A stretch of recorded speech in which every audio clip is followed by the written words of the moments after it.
A segunda teoria que vamos ver é a teoria clássica da administração. Essa teoria, a ênfase já não é mais em tarefas, mas a ênfase seria na estrutura.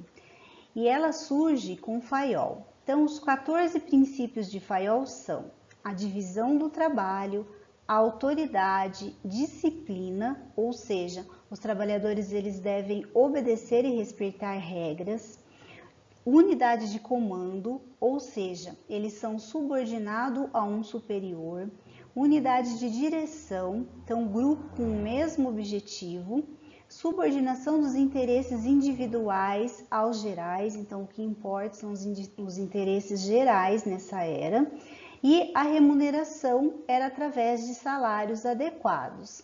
Havia a centralização do poder, ou seja, a tomada de decisão centralizada na administração, cadeia escalar de autoridade, então os que estavam acima dessa organização, dessa cadeia, eles tinham maior autoridade.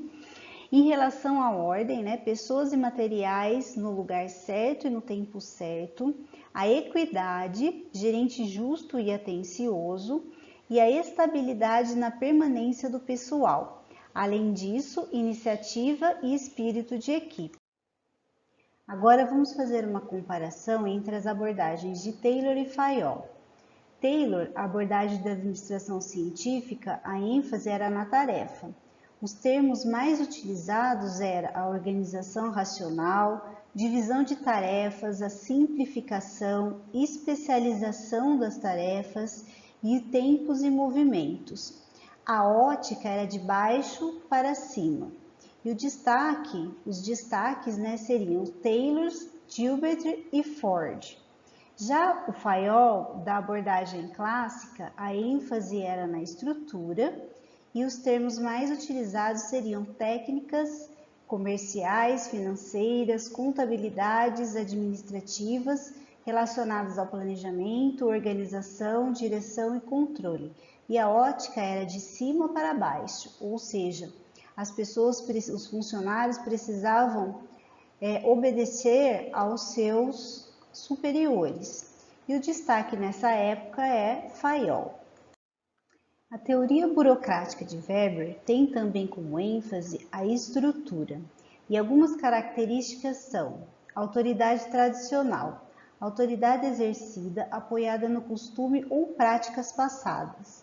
Sua fraqueza como fonte de autoridade estava ligada ao fato dela valorizar o precedente, o passado e não a melhor decisão. Autoridade carismática, baseada na devoção à santidade, heroísmo ou caráter exemplar, específico e excepcional de um indivíduo. Essa autoridade não prevê nem provê uma base para a sucessão. Quando o líder se vai, a organização se encontra à deriva e sua sobrevivência é ameaçada. Autoridade racional legal, exercida para atingir objetivos específicos estabelecidos e baseada no direito legal da pessoa ocupante de um determinado cargo de emitir ordens. Para Weber, esse é o tipo de autoridade mais adequado para as organizações de grande porte, complexas em natureza, pois esse tipo de autoridade enfatiza a obediência às ordens de quem ocupa o cargo. A autoridade está vinculada ao cargo e não ao indivíduo. As 6 dimensões da burocracia, segundo Weber, são: primeiro, ele define burocracia como uma organização racional e eficiente por excelência. São as divisão do trabalho, cargos fragmentados em tarefas simples, rotineiras e bem definidas, hierarquia de autoridade, então cada nível é supervisionado e controlado pelo nível superior, a regulamentação com normas, regras e procedimentos formais e escritos, comunicações formalizadas através de meios escritos e documentados, impessoalidade com ênfase nos cargos e não nos empregados e competência profissional, admissão e plano de carreira. Notem que ela não é muito diferente da teoria clássica vista anteriormente, também com ênfase na estrutura. Agora vamos fazer uma comparação entre essas duas teorias baseadas em estruturas, que é a teoria clássica e a teoria da burocracia. Na teoria clássica, a ênfase se dá nos pormenores estruturais, enquanto que na burocracia a ênfase se dá nos grandes esquemas. Teoria clássica, há orientação normativa e prescritiva, enquanto na burocracia a orientação é descritiva e explicativa. ênfase na organização industrial na teoria clássica, ênfase na organização burocrática na teoria da burocracia. Há uma abordagem dedutiva na teoria clássica, ou seja, do todo para as partes, enquanto que na teoria da burocracia a abordagem é indutiva, das partes para o todo.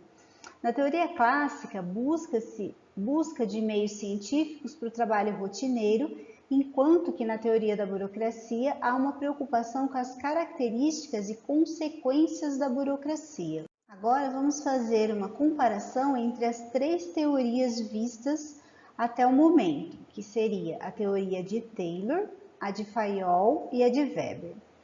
Na teoria de Taylor, em relação às características administrativas, tinha-se que o treinamento em regras e rotinas, uma melhor maneira de fazer, uma motivação financeira, porque a motivação financeira era baseada na produtividade. Já para Fayol, há a definição das funções da administração, a divisão do trabalho, hierarquia, autoridade e equidade. E para Weber, regras, impessoalidade, divisão do trabalho, hierarquia, estrutura de autoridade e racionalidade. Em relação ao foco, na de Taylor, o foco era no empregado, enquanto que na de Fayol no gerente e na de Weber na organização inteira, como um todo. As vantagens da teoria de Taylor: produtividade e eficiência. Na de Fayol, estrutura bem definida, profissionalização dos papéis gerenciais, enquanto que na teoria de Weber as vantagens estavam na consistência e eficiência. Como tudo tem desvantagem, as desvantagens da teoria de Taylor são que ela subestima as necessidades sociais. Na de Fayol, em relação ao foco interno e excessiva ênfase no comportamento racional do gerente. E a desvantagem da teoria de Weber seria muita rigidez e lentidão.